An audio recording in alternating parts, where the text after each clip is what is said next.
Alright, we're going to try to finish up 1 Samuel tonight. And we're on chapter 29.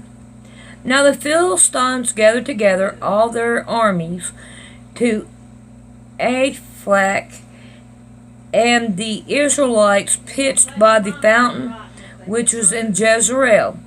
And the Lord of the Philistines passed on by hundreds and by thousands, but David and his men passed on in the reward with Achash. Then said the princes of the Philistines, What do these Hebrews here? And Achash said unto the princes of the Philistines, Is not this David, the servant of Saul, the king of Israel, which hath been with me those days and those years, and I have found no fault in him since he fell unto me unto this day? And the princes of the Philistines were wroth with him. And the princes of the Philistines said unto him, Make this fellow return, that he may go again to this place which thou hast appointed him, and let him not go down with us to battle, lest in the battle he be an adversary to us. For wherewith should he reconcile himself unto this master? Should it not be with the head of these men? In other words, what they're saying is they don't want David to go to battle with them, because he might end up turning his head back for Saul. It would be a disaster. Alright, number 5. Is not this David, of whom you sang one to another in dance, saying, Saul slew his 1,000, and David his 10,000? Then Achroc called David and said unto him, Surely as the Lord liveth, thou hast been upright, and thy going out and thy coming in with me, and the host is good in my sight.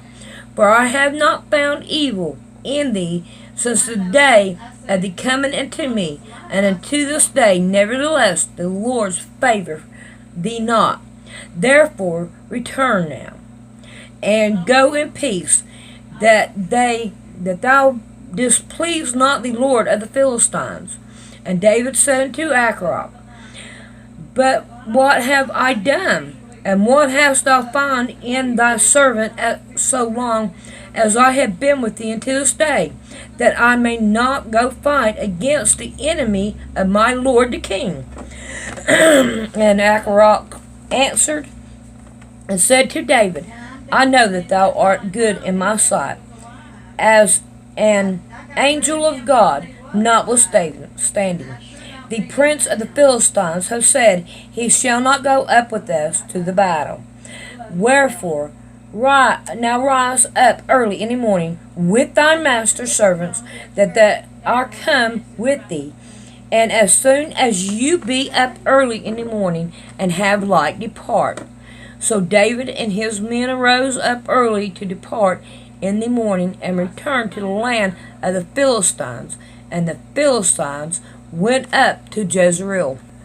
Alright, now we're on chapter 30. And it came to pass, when David and his men were come to Ziklag on the 3rd day, that the Anakims had invaded the south, and Ziklag, the smitten Ziklag, and burned it with fire, and had taken the women captive that were therein. They slew not any, either great or small, but carried them away, and went on their way. So David and his men came to the city, and behold, it was burned with fire, and their wives and their sons and their daughters were taken captive. Then David and the people that were with him lifted up their voices and wept until they had no more power to weep. And David's 2 wives were taken captive, Ahan the Zerahite, and Abigail, the wife of Nabal the Carmelite. And David was greatly displeased For the people spoke of stoning him, because the soul of all the people was grieved, every man for his son and for his daughter. But David encouraged himself in the Lord his God. And David said to Abner the priest, Ahimelech's son, I pray thee, bring me hither the ephod. And Abner brought thither the ephod to David. And David inquired at the Lord, saying, Shall I pursue after this troop? Shall I overtake them? And he answered him, Pursue, for thou shalt surely overtake them, and with all fall recover all.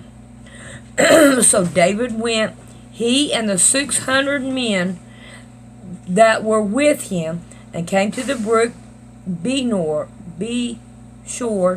where those that were left behind stayed. But David pursued, he and 400 men, for 200 abode behind, which were so faint that they could not go over the brook Beshor. And they fought an Egyptian in the field, and brought him to David, and gave him bread, and he did eat, and they made him drink water. And they gave him a piece of cake of figs, and 2 clusters of raisins. And when he had eaten, his spirit came again to him, for he had eaten no bread, nor drank any water, 3 days and 3 nights. And David said unto him, To whom belongest thou, and hence art thou?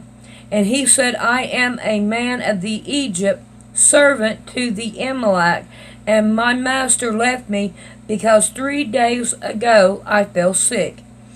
We made an invasion upon the south of the Cherith, and upon the coast which belongeth to Judah, and upon the south of Gilead. And we burnt Ziklag with fire. And David said to him, Canst thou bring me down to this company? And he swore unto me by God, that thou wilt neither kill me, nor deliver me into the hands of thy master, and I will bring thee down to this company. And when he had brought him down, behold, they were spread abroad upon all the earth, eating and drinking and dancing, because of all the great spoils that they had taken out of the land of the Philistines, and out of the hand of Judah. And David smote them from the daylight even until the evening the next day, and there escaped not a man of them, save 400 men which rode upon the camels and fled. And David recovered all that the Amalekites had carried away, and David rescued his 2 wives, and there was nothing lacking to them, neither shall small nor great, neither son nor daughter, neither spoils, nor anything that they had taken to them. David recovered all. And David took all the flock and the herds, which they drove before those other cattle, and said, This is David's spoil. And David came to the 200 men, which were so faint that they could not follow David, whom they had made also abide at the brook of Beshor. And they went forth to meet David, and to meet the people that were with him. And when David came near to the people, he saluted him.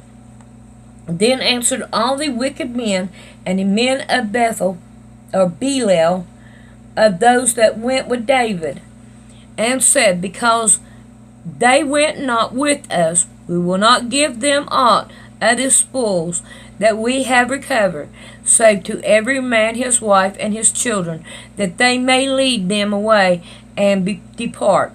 Then David said, Ye shall not do so, my brethren, with that which the Lord hath given us, who hath preserved us, and delivered the company that came against us unto our land. For who will hearken to you in this matter?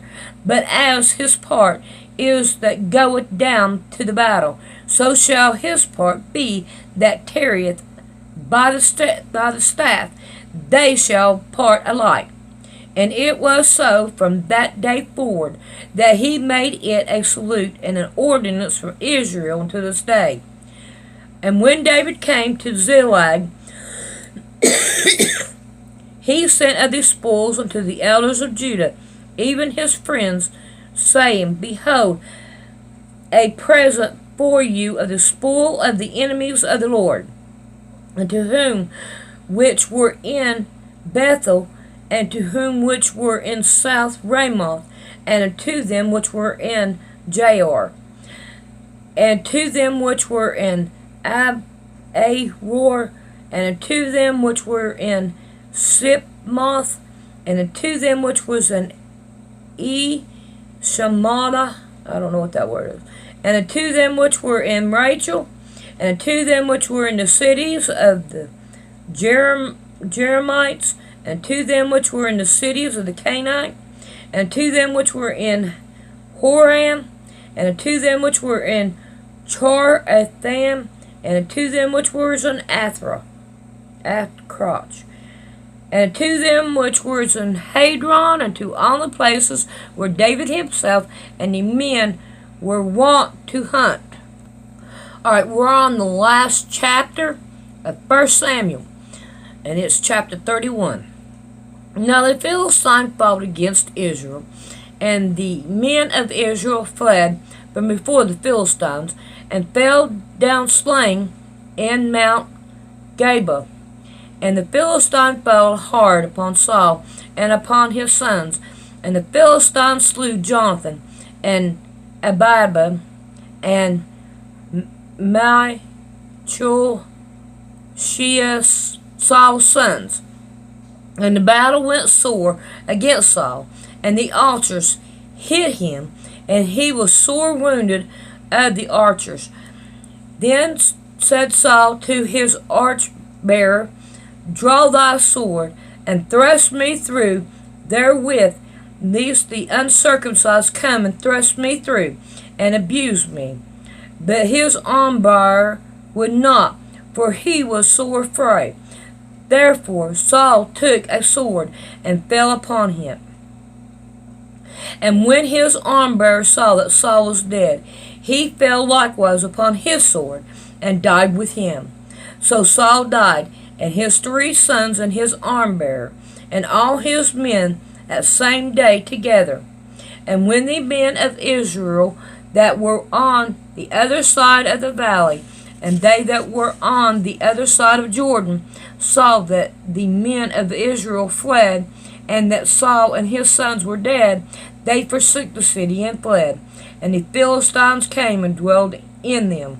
And it came to pass on the morrow, when the Philistines came to strip the slain, that they found Saul and his 3 sons fallen in the Mount Gilboa. Alright, now they're taking things off the dead bodies. This is what they're doing.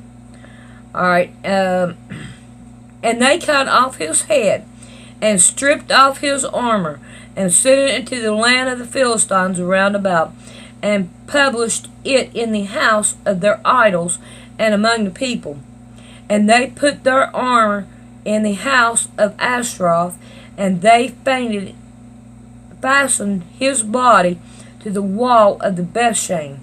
Now, Ashtaroth, there's people that serve this false god now. Alright, 11.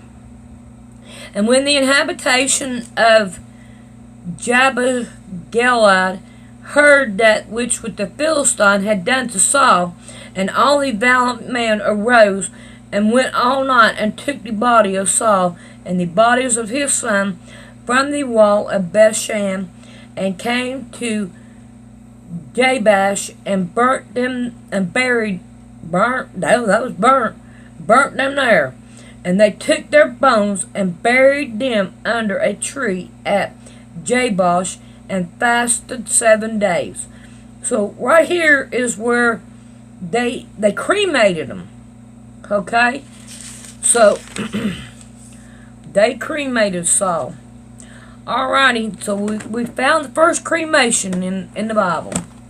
Alright, we're going to start on 2 Samuel tomorrow, hopefully, if the Lord's willing.